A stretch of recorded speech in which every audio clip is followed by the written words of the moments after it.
Welcome to our intro for session number 2, which is harmonizing and opening the metal element and the lungs. So I hope you got to enjoy session 1, or if you're starting fresh here, this is also a great place to start. Just a little overview. So this is your basic series on opening the lungs physically, sort of scientifically, as well as this more esoteric aspect of the metal element according to ancient Taoism and Chinese medicine. So let's take a look at our exercises for this course. We go through the 3 Qi Awakening exercises again in a bit of a shorter form to keep the time manageable. Then arm swing Qigong, just like before, and knocking at the gate of life, just like before. In this session, we go through shoulder rotation, waist rotation, yogi squat. These are all some general warm-ups, but they are based on trying to open up the energetics of these meridians. Then we go into the healing sound, and before we did the purging healing sound with Shang, this time we're doing a more regulating and harmonizing healing sound, which is the lung sound S. And if you study in any of the various Qigong schools that are out there, almost all the time you'll hear this lung healing sound with the S sound. And we're doing this with the upholding heavens motion. And the idea that you want to feel this is it's counteracting one of the tendencies of that metal element to go down and in.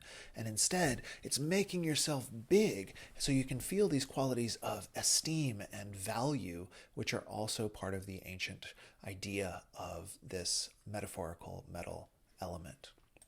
Okay, then we go into the fierce tiger catching its prey and showing its claws sequence, which are just stretches for your lungs. You're holding your lungs, compressing forward and then compressing back, and you're opening up all these different aspects of your lungs and your rib cage. And then we go into the lung meridian stretching series, which is building on this. It's opening up these various aspects of your physical lungs, and then it's also working this meridian, which we learned about in our last session by massaging it, so you can probably tell how those stretches affect that meridian.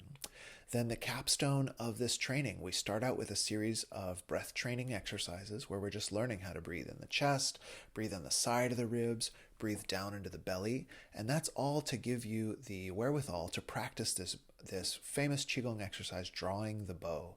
So we do drawing the bow, and this opens up the entirety of the lungs. Everything that we've done so far sort of leads up to this capstone practice.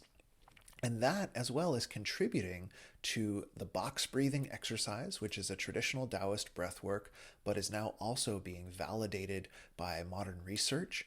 And this idea, when we slow the breath, when we hold the breath, we actually are increasing our efficiency of ability to absorb oxygen. So in addition to being an ancient exercise from meditators all around the world, this box breathing is an evidence-based practice not only for calming your nervous system, but also increasing your respiratory and cardiovascular effectiveness and efficiency. And then finally, the embryonic breathing. The idea is to make the breath as soft and slow and subtle as possible. And same idea, this is validated by modern research. When we make this breath slow, we're increasing the efficiency of our respiration, of our sort of transportation of oxygen and carbon dioxide. And as well, this was an advanced training in many ancient yogic schools for calming the mind and smoothing the circulation of qi within the body. We finish up with our sealing the qi with 3 breaths, which is just a way to complete the practice and make sure everything is harmonized before we go on about our lives. So dive right in. I hope you enjoy this sequence, harmonizing and opening the metal element.